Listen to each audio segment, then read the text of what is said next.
C'est un succès qui se confirme d'année en année. En 2014, 6500 visiteurs et 160 artistes étaient au salon Délire de Livres. Pour l'édition 2015, c'est toujours la collégiale Saint-André de Chartres qui accueille l'événement. Théophile Mbaka et Didier Lepape s'y sont rendus. On trouve des livres sur terre cuite, sur de la pierre, sur du marbre, sur du verre, sur du papier bien sûr, sur du carton. Tous les matériaux sont là bienvenus. Le livre est le support de l'écriture. Les artistes, c'est sûr, ont laissé libre cours à leur imagination. Pour preuve, ce kimono suspendu que l'on doit à une artiste cambodgienne.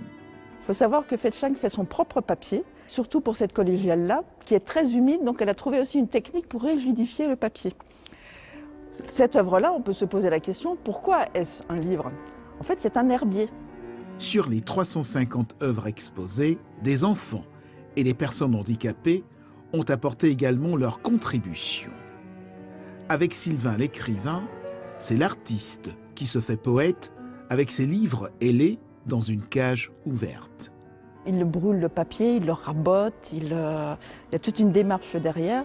Et pour lui, tous ces oiseaux qui partent, c'est la mémoire. C'est la mémoire de livre qui va rester quelque part et qui va s'envoler sur la terre entière. Les organisateurs de cette exposition rendent également hommage à Brigitte Brindel-Husson, une artiste locale récemment disparue. Son œuvre, le livre bleu de mes nuits blanches, est épuré, ciselé, de la dentelle. L'exposition Délire de Livres, c'est à voir jusqu'au 17 mai à la collégiale Saint-André à Chartres.